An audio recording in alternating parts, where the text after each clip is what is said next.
Get mantra and meditation MP3s at JasonGallant.ca. Today I want to talk to you about realization. You know that there are many times in your life where all of a sudden you realize something and you see the common sense of it. It's like so simple, this simple truth that you realize.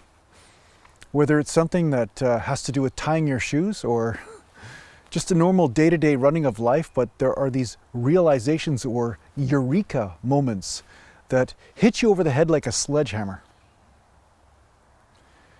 And the truth is that spiritual realization can also happen like this. It's like a lightning strike where there's this moment of absolute wisdom where you don't understand how you never got it before. What the heck, right? It's almost like some sort of divine joke that was played on you. But the truth is, where people get tangled up is that they seek to make the realization happen rather than allow the realization to come to them. Now, I know to you goal-oriented people out there, this is going to be very frustrating, so just bear with me, right?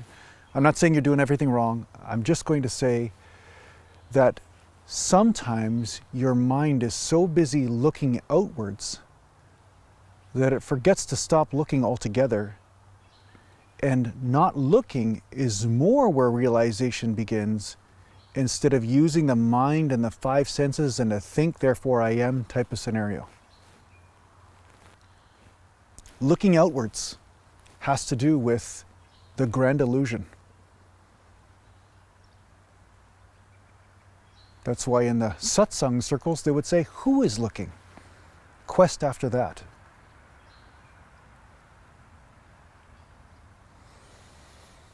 So even though realization can happen in an instant, most often it is a culmination of many, many hours of spiritual practice, such as meditation, mantra, working with the transmission of a true guru.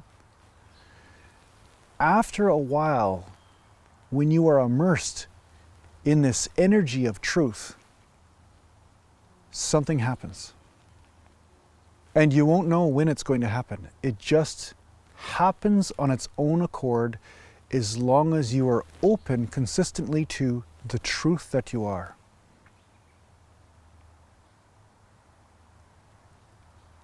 This is much different than the ego paradigm. I was just speaking to a person who was looking for a template of what they should be. But enlightenment, or spirituality, or the quest for realization, has nothing to do with being anything except for that which you have been all along.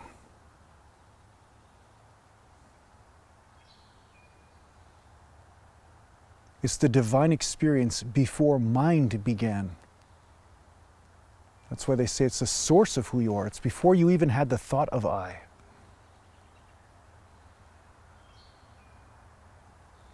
So any willpower that you use to discipline yourself in the spiritual path is the will to exit the mind.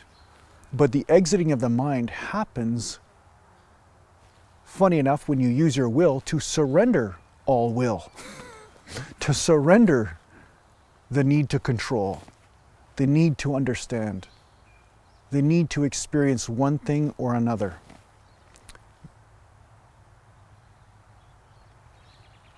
This is why so often the spiritual journey begins with absolute misery. Because you're finally sick. Sick of all this. You've realized that, hey, everything's a trap. It's like that squid head guy in Star Wars, it's a trap. It's like you enjoy one thing and then it gets taken away from you. You enjoy your life, then your life gets taken away from you. So what is the truth? What is the fulfillment that is unconditional? Where is that? How does one realize that?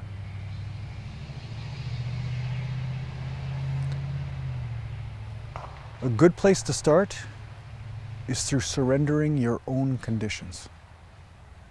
your own conditions you've put upon yourself, and your own conditions that you've put upon life.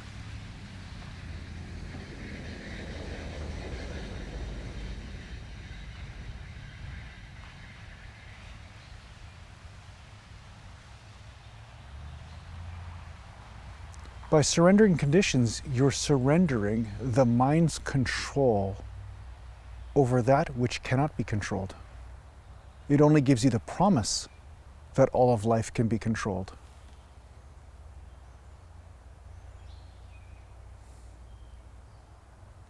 But we all know that surrender is eventual. There's so many things in our life that we have to surrender to that are not pleasant.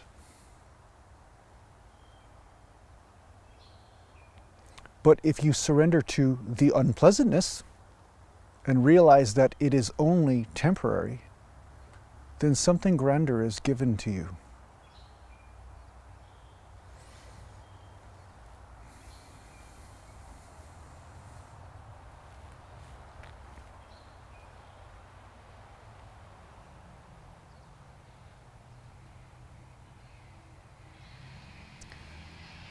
So you cannot think yourself to realization.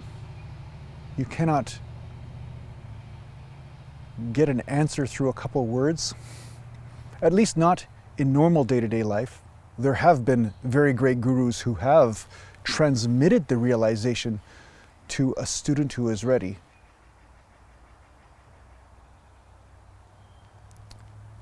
But immersing yourself into your spiritual practice consistently as a part of your life is one way you can slowly whittle away all the subconscious or subtle illusions that you have about who you are.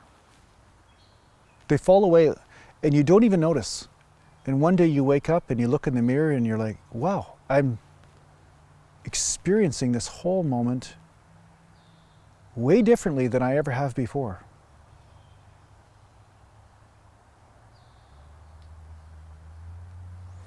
So whether you choose meditation, pranayama, mantra, puja ceremonies, or if you use a combination of all of them, these are very powerful practices that you can empower in your life in order for that realization moment to come to you. And it comes on its own time.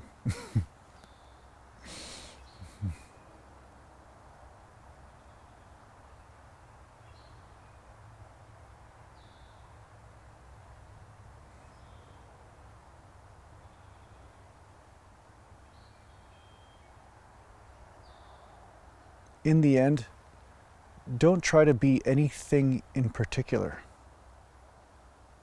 Sure, you can be your job, you can be the driver of a car when you're driving. You can do these things as you're moving about life. But in your mind, you don't have to be anything in particular. Just be. And you'll see that there is a very real experience in that when you surrender the prison of having to be something, particularly this or that. There's a real experience that just happens just from surrendering that obligation.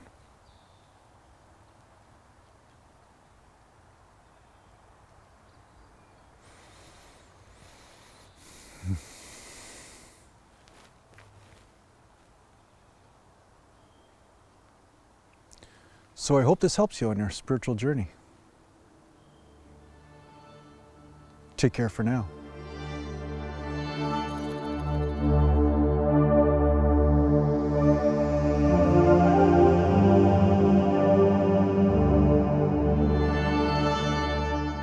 Are you interested in working with a spiritual teacher in a formal setting? Well, perhaps the Wisdom Life School is for you.